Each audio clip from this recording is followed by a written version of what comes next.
You want to grow your music, but you're not entirely sure how much music you should be releasing. There's a lot of debate on this topic, but I'll let you know what my opinions are, considering my consistent releases have been able to generate a total of about 3.3 million streams on Spotify. What's up, geniuses? My name is Adriel Rivera, and welcome back to the channel where you learn to show your genius. Today, we're going to be talking about how often you should be releasing music to further grow your music career. Regardless of how often you decide to release music, it's important to realize that releasing music consistently ensures consistent growth. Your music is a beautiful thing that needs to be shared with the world, but unfortunately, that doesn't mean that your music is the center of it. Your audience has their own life full of distractions, and it's very likely that you're not the only artist they listen to.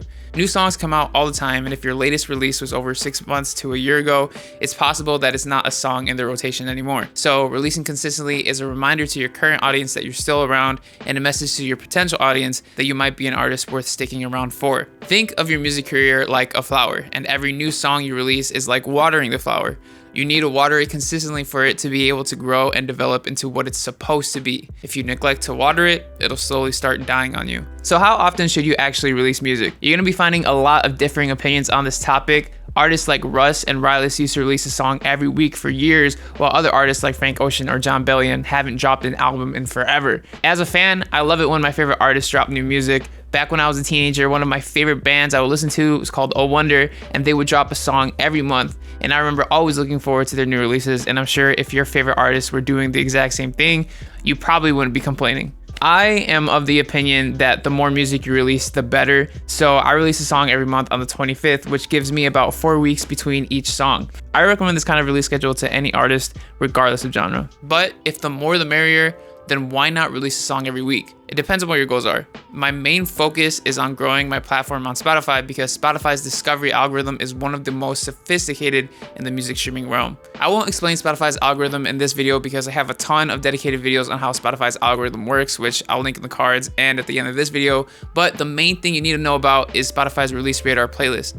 It's a playlist that recommends your newest songs to your followers and new listeners for up to 4 weeks after your song releases. This playlist has generated over 73,000 streams for my songs ever since I started releasing music, so you can see exactly why it's so important that you get your songs onto it. However, since only one of your songs can be on a listener's release radar at a time, spreading your releases apart by 4 weeks ensures that every song has a chance to perform well in the algorithm. I've released songs less than 4 weeks apart, and there is a noticeable dip in performance algorithmically when they're too close. Going back to the flower analogy, if you water your flower too much, you can potentially hinder its growth as well. If your main focus isn't growing your audience, then really, who cares? Release whenever you want, but if you're trying to grow, I recommend focusing your efforts on Spotify since their discovery is so beneficial for independent artists like you and me. If you don't already have your music up on Spotify, you can use a distributor such as DistroKid to do so. Feel free to use the link in the description for 7% off your first year of DistroKid. And no, this video is not sponsored by DistroKid, but using my link does help support the channel. You might be wondering, does releasing this frequently impact the quality of your songs? That entirely depends on how you work as an artist, but for me, I don't experience any dip in quality of my sound, but that's also because I have the time to make songs the way I want to,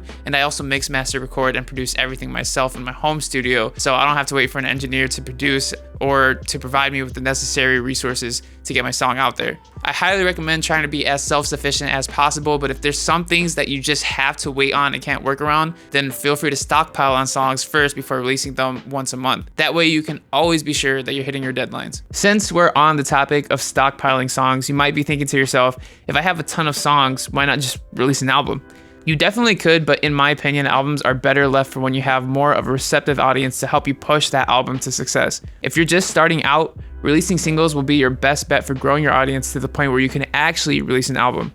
Remember, you will benefit from Spotify's algorithm more if you release consistently. So if you're releasing music about once a month to ensure the best performance, what are you doing between releases? This is where creating content around your music comes into play. Content is going to be the driving force for actually getting people to start listening to your music, and the more you can capture people through your content to bring to Spotify, the better data Spotify will have to push your music through the algorithm.